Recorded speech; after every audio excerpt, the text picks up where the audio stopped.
never counting the animals, yet knowing and remembering each one as a father would know his children.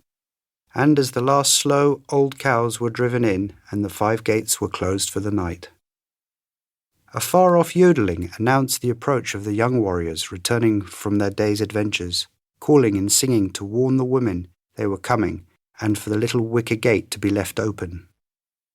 They called too to frighten off predators and for the sheer joy of making a noise.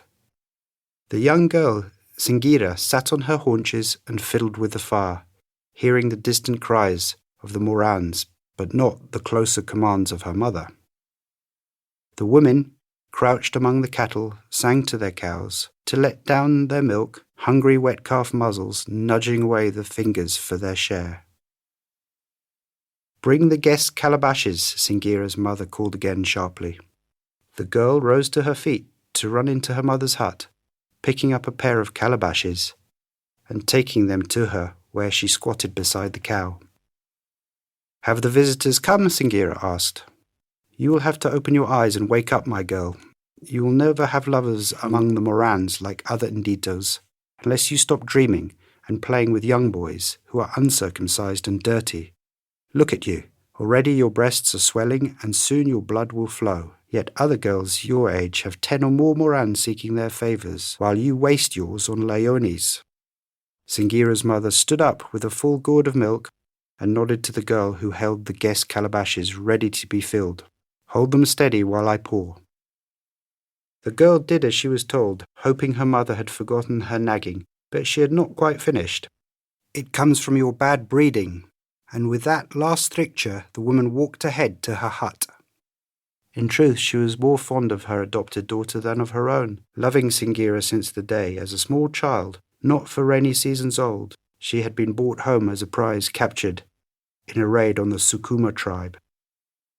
Singira's father, by adoption, was of no great standing in the clan, and she was therefore at a disadvantage when competing with the other girls and very conscious of her background.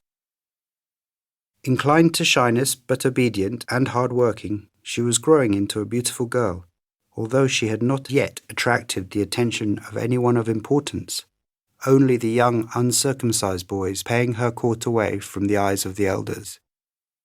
Fast approaching puberty, Singira had lost her virginity and made love with a number of Laonis, but she had not been noticed by any of the Morans, so it was a turning point in her life when that night one of the many visitors to her mother's house sent a message urging her to invite him to drink milk with her.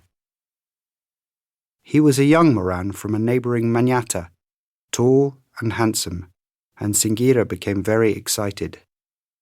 As was the custom after drinking milk together, they spent the night making love, and he became her Asanja, lover of the first grade.